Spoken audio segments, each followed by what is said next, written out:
Kami dari kelompok 4 yang beranggotakan saya Yasmina Zulfida.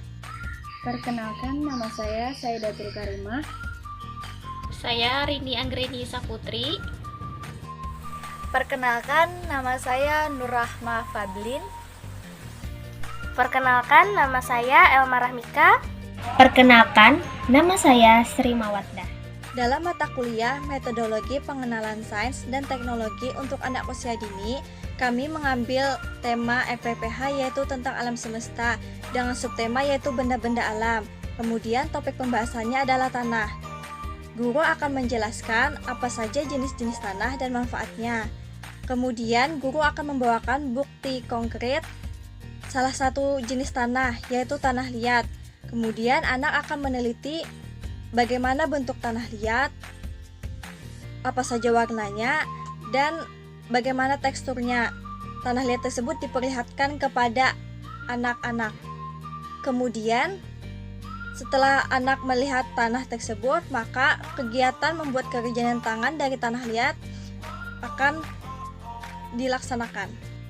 Kegiatan membuat kerajinan tangan dari tanah liat dilakukan bertujuan agar anak mengetahui bahwa salah satu tanah yaitu tanah liat adalah tanah yang mudah untuk dibentuk, baik itu dengan cetakan maupun tidak.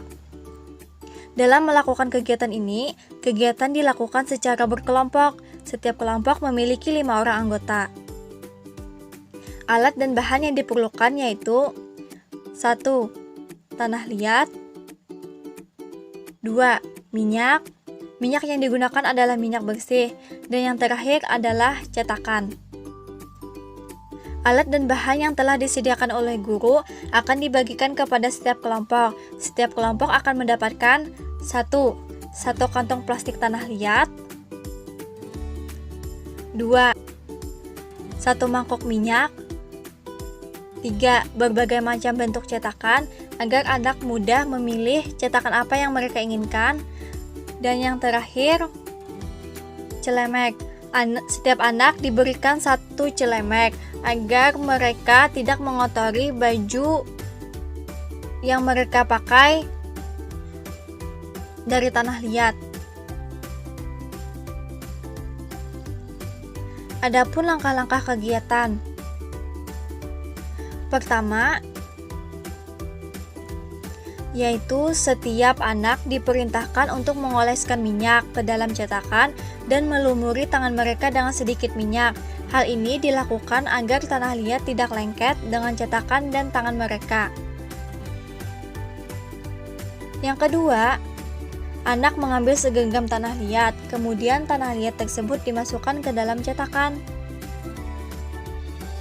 Yang ketiga, setelah tanah liat dimasukkan ke dalam cetakan, tanah liat tersebut ditekan-tekan.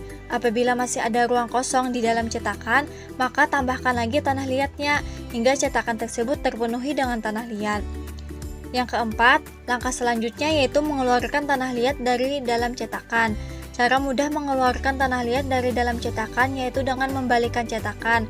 Dan yang terakhir, apabila tanah liat sudah keluar dari dalam cetakan, maka tanah liat tersebut siap untuk dikeringkan. Sekedar info saja bahwa pengeringan dilakukan untuk memperkuat dan merekatkan partikel tanah liat sehingga nantinya tanah liat tidak mudah hancur, tetapi pengeringan tidak boleh terkena sinar matahari secara langsung. Apabila terkena sinar matahari secara langsung, kerajinan yang dibuat dari tanah liat tersebut akan pecah. Kegiatan ini dilakukan tanpa menggunakan sarung tangan. Hal ini bertujuan agar anak dapat secara langsung menyentuh bagaimana tekstur tanah liat. Terima kasih untuk kalian yang telah menonton video ini. Semoga video ini bermanfaat bagi kita.